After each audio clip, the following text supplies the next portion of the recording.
Kişilərdə adətən cinsi problemlərin və androloji problemlərin ən çox önündə duran xəstəliklərdən biri də sərtləşmənin pozulmasıdır. Ereksiyanın pozulması və ya erektil disfunksiya, sərtləşmənin pozulması kişiləri ən çox narahat edir. Belə ki, kişilər adətən bu problemə bir neçə formada rast gəlir. Belə ki, ereksiya tam pozula bilər, ereksiya zəif ola bilər və ya natamam ola bilər. Cinsi əlaqə vaxtı sərtləşmə azala bilər və ya ola bilər ki, sərtləşmə dayanıqlı deyil, daimi deyil, yəni müəyyən qədər sərtləşmə olur, sonra müəyyən qədər azalır və s. və s. Ümumiyyətlə, sərtləşmə probleminin əmələ gəlməsinin adətən iki səbəbi var. Bu səbəblər psixogen və orqanik olmaqla iki yerə bölünür. Psixogen səbəblər adətən bir şəxsin cinsi inkişaf dövründə yaranmış psixoloji halı və durumu, bundan başqa daxili inanclar, düşüncələr, psixi problemlər və cinsi inkişaf vaxtı və ya sonralar yaşadığı seksual psixoloji travmadan qaynaqlanır. Orqanik səbəblər isə bir neçə yerə bölmək olar.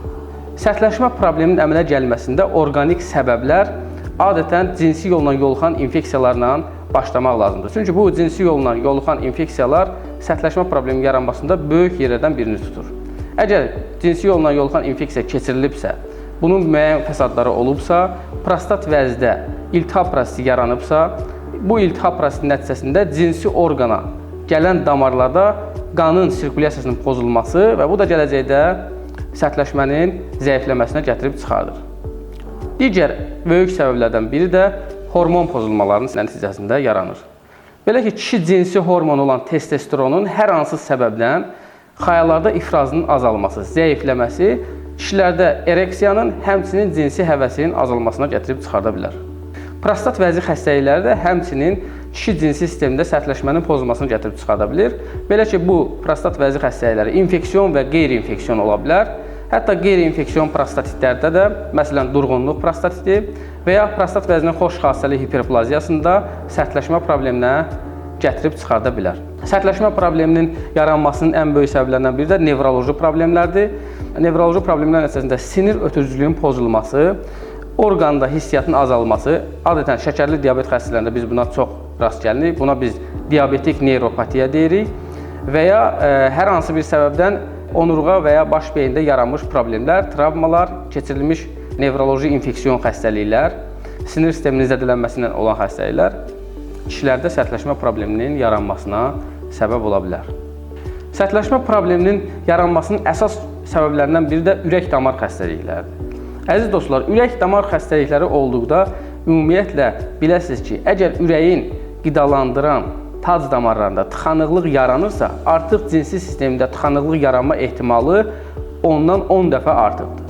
Çünki bildiyimiz kimi damarın divarının daxildə daralması, kiçilməsi və ya hər hansı səbəbdən aterosklerotik əlavələrin orada yaranması qan sirkulyasiyasını pozur, sərtləşmənin də normal mexanizmi qanın ora çox gəlməsi ilə əlaqədar olduğuna görə ereksiyada və sərtləşmədə problemlər yaranır. Bundan başqa zərərli vərdişlər, psixotrop maddələr, siqaret, alkoqol və bunların aşırı və uzun müddət istifadə olunması və ya ola bilər ki, sizdə hansısa bir xəstəlik var, məsələn, həkiminiz sizə uzun müddət hansısa dərmanlar istifadə etməyə məsləhət görüb, məsələn, təzyiq əleyhinə dərmanlar biz buna misal çəkə bilərik və ya müxtəlif hormonal preparatları misal çəkə bilərik və ya antipsixotik və ya psixotrop dərmanlar, antidepressantlar sərtləşmənin zəifləməsinə, cinsi həvəsin zəifləməsinə gətirib çıxarda bilər.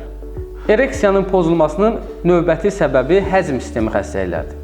Bildiyimiz kimi insanın ümumiyyətlə ətraf mühitlə kontaktının ən böyük kontakt olduğu sistem həzm sistemidir. Yəni insan ətrafdan aldığı müxtəlif qidaları bədənində, toxumalarda, onların toxumaların inkişafı üçün istifadə edir. Əgər həzm sistemində hər hansı bir problem yaranırsa, məsələn, qaraciyərdə, tutaq ki, pid distrofiyası və ya alkoqolun uzun müddət istifadəsinə əlaqədar qaraciyərdə yaranmış disfunksiya, bunun nəticəsində hormonal disbalans və ya testosteron hormonunun mübadiləsinin pozulması, bu da sərtləşməyə gətirib çıxarda bilər. Və ya bağırsaqlarda vitamin mübadiləsi pozulması, qidalı maddələrin sorulmasının pozulması, ereksiyanın pozulmasını gətirib çıxarda bilər.